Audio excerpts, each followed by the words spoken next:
All right, here's an update on some other stories making headlines for you. President Trump will travel to Georgia this weekend to hold a rally for Georgia Senators Kelly Loeffler and David Perdue. The RNC is hosting this event, not the Trump campaign. Both Loeffler and Perdue are in runoff races that will determine who controls the Senate. Also, many states are getting ready to sue Facebook next week. The group of more than 40 will reportedly be led by New York officials. It's unknown what they will be in the complaint, but one allegation often made is Facebook has tried to buy smaller rivals for large sums of money. The FTC could also file a similar complaint as well. President Trump has reportedly not ruled out firing Attorney General William Barr. The Washington Post reports that Trump is livid with Barr for his comments about voter fraud recently. Officials are also reportedly trying to persuade the president not to fire the AG. This coming after Barr told the Associated Press that he didn't see any evidence of fraud that would change the outcome of the election so far. Those are some of the stories we're following for right now. For breaking news, head to Newsmax.com. Whatever power the governor or the secretary of state thinks they're exercising, it isn't theirs, it's the legislature's. You can take it back. When the vote of the people and the voice of the people is corrupted through influence, through fraud, then it is the responsibility, the duty, and the obligation, not just the choice, but the actual duty and obligation of the legislature to step in and to make sure that you don't certify false results. President Trump's attorneys this week urging legislators in several states to step in as growing fallout over the election continues. But even as we saw votes still being counted weeks ago, we saw mainstream media outlets rush to call the presidential election. In fact, one presidential historian reminding everyone that voters don't directly decide who's elected. In fact, a recent op-ed from the Washington Times, one reader wrote this, quote, "Elections are not decided by the press, the pundits, or how likely or unlikely a challenge to the results may be, and they're certainly not decided by individuals' desires." Joining us to discuss, Dino Scaros, a presidential historian, also an immigration attorney and professor, and the author of Trumped Up Charges. Our panel is standing by, George C. and Jack Kingston. So it's good to have everyone here. Newsmax, as we know, waiting for the Trump lawsuits to play out, waiting for the electors to cast their votes. But Dino, other outlets, they were so quick to call Joe Biden president-elect. What do you make of this 2020 election and how it's all played out? It's great to be with you. It's very sad that this happens because no responsible media outlet can call Joe Biden president-elect. It's not like Wolf Blitzer and Chuck Todd get to decide who's president. Until the electors certify this election, or until one of the two major contenders who has a mathematical, realistic chance of winning the election concedes, there is no president-elect. I mean, we saw this in 2000. If you look back to all of these media outlets, liberal and conservative actually, who are now calling Biden president-elect, if you go back to what they did in 2000 when Al Gore did not concede, they didn't call George W. Bush president-elect. They called him Governor Bush, and they called Gore.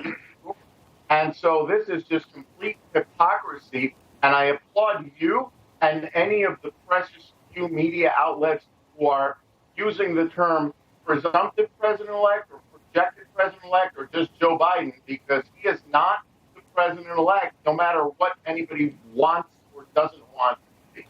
Yeah, Jordan Sekula, one of the president's attorneys, laid out the timeline sort of that we're looking at. December 8th for those electors being chosen, and then December 14th, again, the votes from the state electors. So we're watching those dates very closely. But Jack, what's interesting, of course, is we've got these hearings going on in the meantime. And Newsmax, we've been dipping in and out of them. We've been watching and listening. Our reporters have been covering them. And yet you wouldn't get any of that coverage if you were flipping to some other stations who choose not to even be in the room. Emma, I think that's why Newsmax is doing so well, is that people realize that Newsmax dares to go into the controversial issues of the day. And I think it's real important at a time like this. The system is set up for both court challenges and a legislative challenge. And that's what Jordan Sekula told us earlier today, that they are looking at both avenues. And what we are seeing from the hearings that the legislatures are having is a lot of evidence and a lot of fraud backed up by affidavits And that hasn't made the mainstream press. So sunshine is good.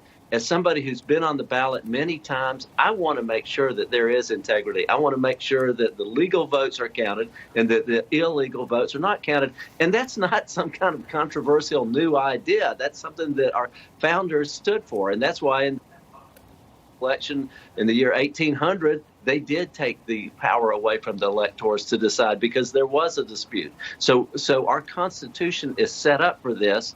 And Dino is right. Right now, we do not have a president-elect. We may have one after the electors decide if they do make the decision by the 14th. But until that time, we still have a contested election. George, I'll give you the last 30 seconds here. If it were a Biden legal team hosting these hearings, do you think we'd see more press coverage? I think that the Biden team would be fighting like crazy, just like the Trump team is. And I think that's their right. It's the right of the president to explore every avenue towards material allegations that are proved up of fraud that could have tipped the election.